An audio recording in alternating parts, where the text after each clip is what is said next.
অভিন্ন দেয়ানি বিধি বা ইউনিফর্ম সিভিল কোড নিয়ে বড় সিদ্ধান্ত নিল মধ্যপ্রদেশ সরকার। রাজ্য মন্ত্রিসভার অনুমোদনের পর নতুন আইনে বিবাহ, লিভ ইন সম্পর্ক, সম্পত্তির উত্তরাধিকার এবং ধর্মীয় স্বাধীনতা নিয়ে একাধিক গুরুত্বপূর্ণ বিধান আনা হয়েছে।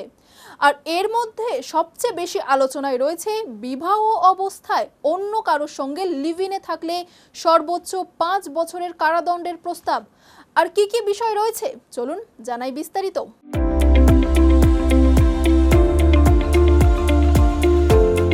অভিন্ন দেওয়ানি বিধি কার্যকর করার পথে আরও এক ধাপ এগুলো মধ্যপ্রদেশ। রবিবার রাজ্য মন্ত্রিসভার সর্বসম্মতিভাবে ইউনিফর্ম সিভিল কোডের খসড়ায় অনুমোদন দিয়েছে।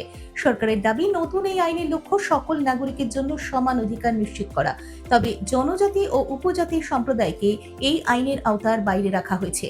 নতুন বিধানের অন্যতম গুরুত্বপূর্ণ দিক হলো লিভ ইন সম্পর্ক। প্রস্তাব অনুযায়ী কোনো বিবাহিত ব্যক্তি যদি অন্য কারোর সঙ্গে লিভ ইন সম্পর্কে থাকেন, তাহলে তার বিরুদ্ধে সর্বোচ্চ 5 বছরের কারাদণ্ড হতে পারে।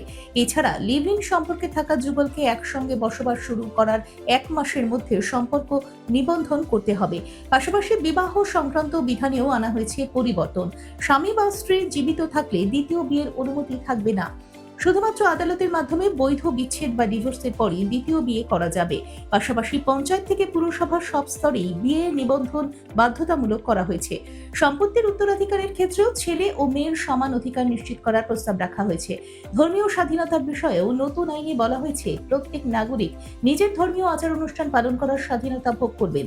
এই প্রসঙ্গে মুখ্যমন্ত্রী মোহন যাদব বলেন, রাম হোক বা রহিম, অভিন্ন দেওয়ানি বিধিতে সকলের জন্য সমান অধিকার নিশ্চিত করা হয়েছে।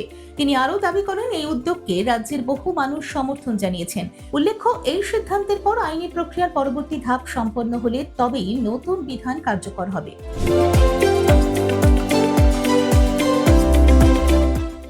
দেখুন এই সময়ের তথ্য ও চিত্র প্রতিদিন রাত 9টায় ও সকাল 8টায় শুধুমাত্র চ্যানেল 1-এ।